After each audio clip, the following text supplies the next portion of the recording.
I've been noticing something lately. A lot of entrepreneurs, coaches, authors, speakers, and creators of all kinds are struggling right now to reach more clients in this current business environment. Have you struggled with this? We have to shift.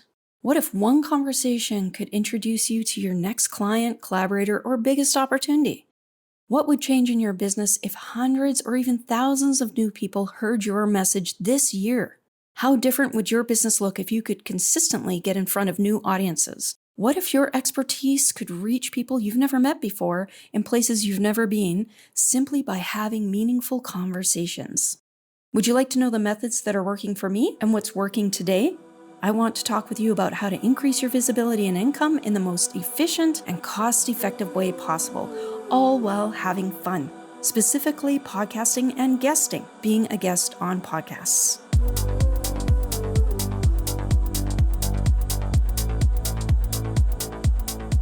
Hi, my name is Jennifer Henczel, and today we're going to chat about turning your conversations into more clients, customers, and collaborations.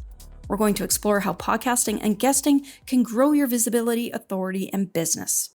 Podcasting is one of the most powerful opportunities today for reaching new audiences, increasing your authority, and amplifying your visibility. Even if you don't want to start your own podcast, you can still grow your brand and business by being a guest on other people's shows. It can help you with growing your authority, building trust, attracting your ideal clients, growing your email list, creating partnerships and collaborations, driving people to your products, programs, memberships, events, and services, and building a community around your message. Now, that last point is key to all of this, building a community.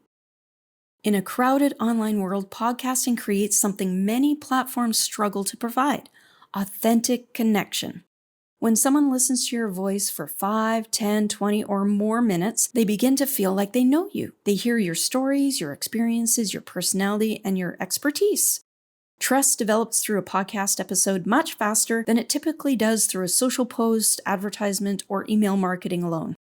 Podcasting and guesting gives you the opportunity to position yourself as a trusted expert. It allows you to build meaningful relationships, expand your influence, and create opportunities.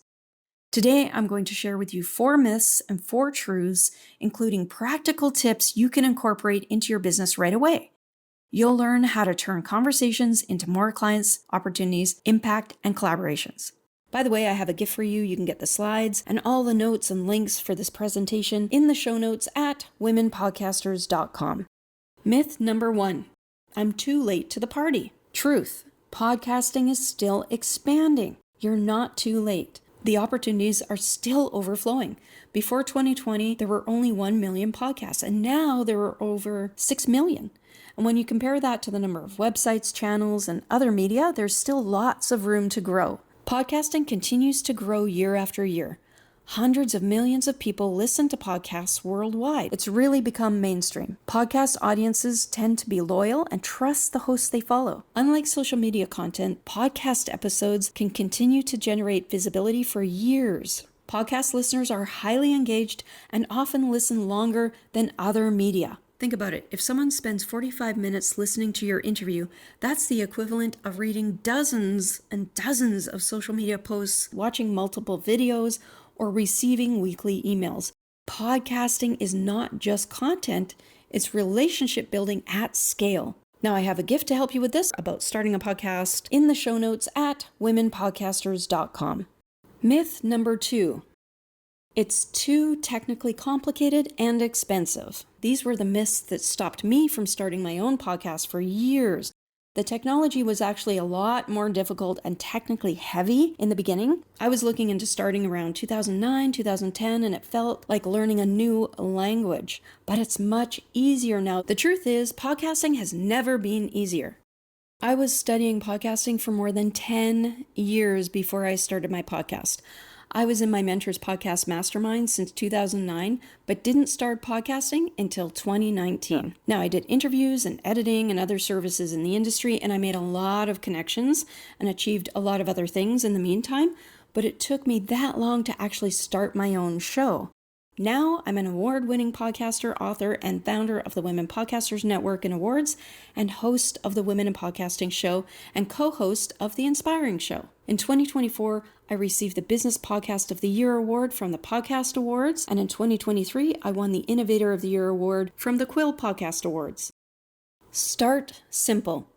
Here are some of the tools that I've personally used. Now, I have a full training on mics, so I won't go into the whole thing here, but I love using a USB microphone. It plugs right into your laptop. I like the HyperX mic, that's my favorite. And I love mobile microphones. I'm actually using a mobile microphone right now for this episode. Very low cost, and you can start doing a podcast right away.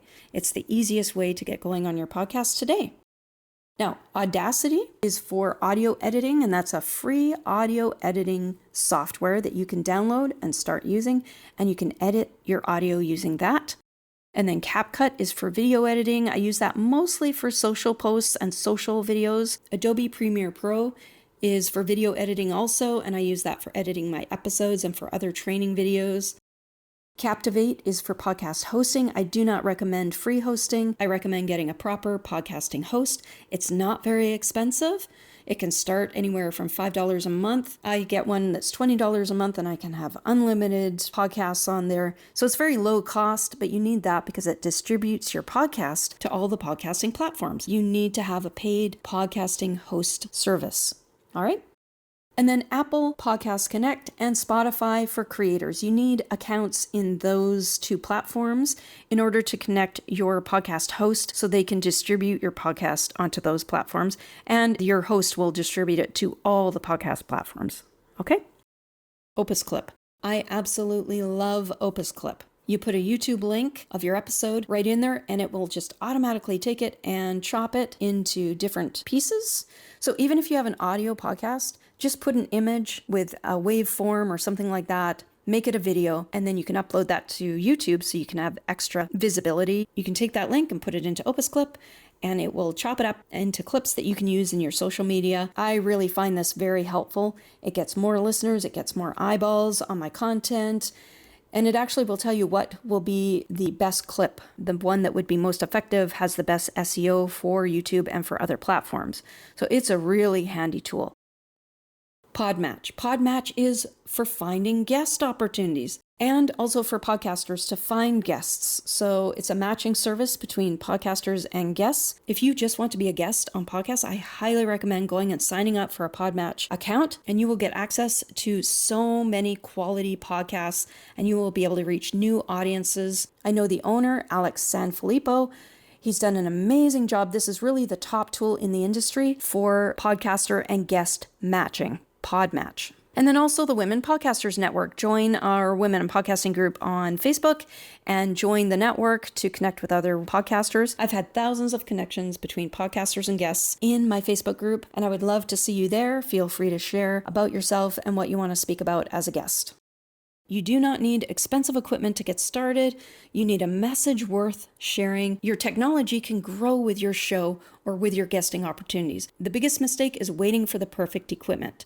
Done is better than perfect. Just start today. I have 2 gifts to help you with this. One is called a Speaker One Sheet, and that will help you to put everything together in the proper way to attract podcasters to invite you to be on their show. And the other thing is a guide called How to Get Booked as a Guest Expert, and that will walk you through how to get your first gig and how to get gigs on podcasts as a speaker. Myth number 3. The main way podcasters make money is through sponsorships. No. Incorrect. Almost every new podcaster believes this for some reason. Every podcast coach I've ever met knows that this is not true, and I don't know anyone who would teach this. So it's a mystery as to why people come to believe this. I think maybe people just listen to people, celebrity podcasts. And now if you're a celebrity with a huge PR budget or, a following in the millions already, then yes, do sponsorships.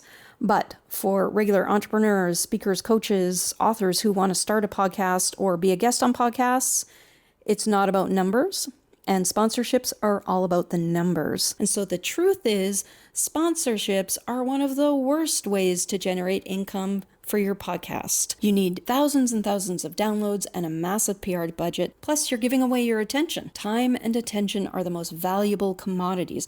That's why you're doing this podcast, to get more visibility and attention. If you spend your time and effort on getting people to listen and then send them away to something else, That's the worst thing you can do. Successful podcasters use their podcast for relationship building and lead generation. Think about it as growing a community around your message. So how do we do that? Offer a lead magnet during your podcast, and then once people are on your list, you can direct people to your offer. And then your offer is going to be memberships, affiliate partnerships, affiliate marketing, digital assets, group programs, masterminds, workshops, retreats, coaching, services, strategic partnerships, UGC, whatever you offer, those are the things that will make you money, not sponsorships. All of those things, you're drawing people into your community. You're not sending them away. Okay, so I highly recommend shift your belief around sponsorships. It is available as an option to monetize your podcast, but I do not recommend it. Most of the podcast hosting platforms offer a way of sort of plugging in ads and things like that and commercials into your podcast, but sometimes you don't even know what those are going to be. They may be off topic, and even if they are on topic, then you're sending your ideal customer to somebody else. So definitely try some of these other methods. Now I have a gift to help you with this. It's called the Top 5 Methods for Monetizing Your Mic. And you can go and get that, and you can use those methods whether you have a podcast or you're going to be a guest on podcast. And you can find that guide in the show notes of this episode at womenpodcasters.com. Myth number 4, no one will listen to me. Many people think they need hundreds of topics and endless content ideas before launching a podcast or becoming a guest. The truth is, your story and experience can help others. Most successful podcasters and expert guests build their visibility around one core message, one flagship idea, one signature story. So let's talk about creating your signature story. Paul and I like to use the framework Story, Teach, Tool. And if you haven't heard our stories and how we did our signature stories, you can listen to the first episodes of both of our podcasts, the Women in Podcasting Show and the Inspiring Show. Go take a listen to the first, second, and third episodes of those shows, and you'll hear how we've used our stories for all kinds of amazing opportunities and opening all kinds of doors that we would have never had access to if we didn't have a signature story.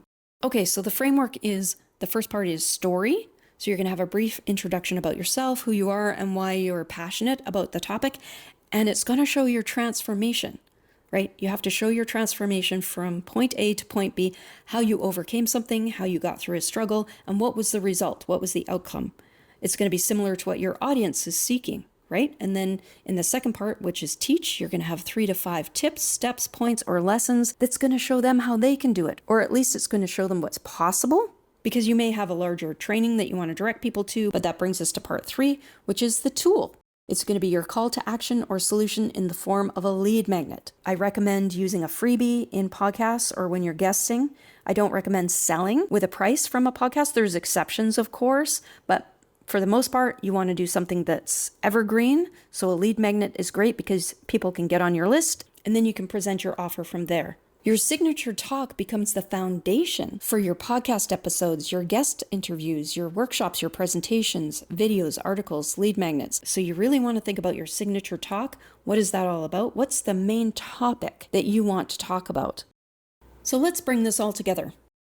What this looks like for podcasters is your signature talk can become your first episode, or at least a flagship episode that you can refer people to. It demonstrates your backstory, why you started the podcast, and what you're all about.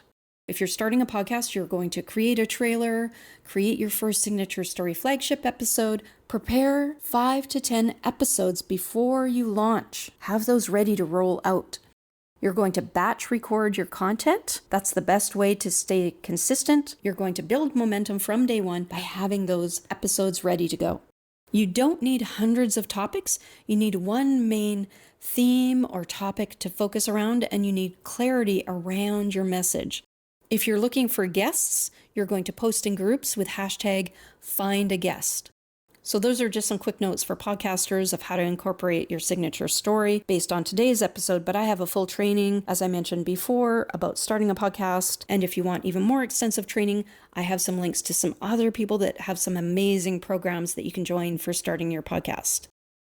If you're a guest, to get on shows, you need to communicate how you will bring value to their audience. To do that, you need to create a talk and write at least an outline and highlights of what you'll talk about. So for example, I've written out different stories that kind of go with different themes and topics. So when someone asks me something, I know the piece of education or the story or the tips I'm going to give for that particular question, right?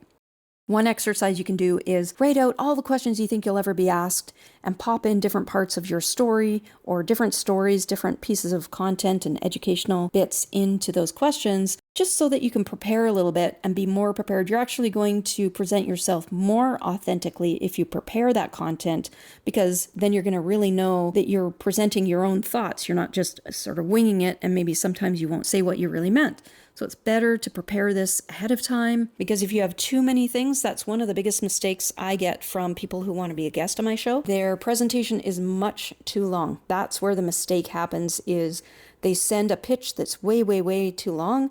We don't need to know all your credentials. We don't need to know everything that you've ever learned or talked about or know about. It's not about presenting everything you know about. It's presenting about one topic, one solution. What's the outcome, and what kind of gift can you offer the audience? What kind of value can you bring to the podcaster's audience?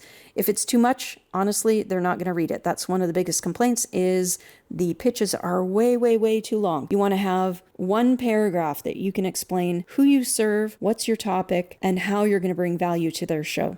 So guess you're going to create a 1-paragraph intro, okay? Not 2 pages. You don't need to list all your credentials. You need to just say what your topic is, a potential title, what audience you reach, how you help people, how you're going to bring value. And then you can create a speaker one sheet. Now, the one sheet can have a few more details on it and your links and your contact info and all of that kind of thing. I have a template, as I mentioned, that you can get from womenpodcasters.com. And then reach out to podcasters, make it concise, make it impactful, and connect with them and show how you can bring value to their show. Research their show before you go, because one of the other complaints is that people have no clue what the show is about, and then they go submit a pitch and it's not relevant. So make sure that you research the show before you submit a pitch.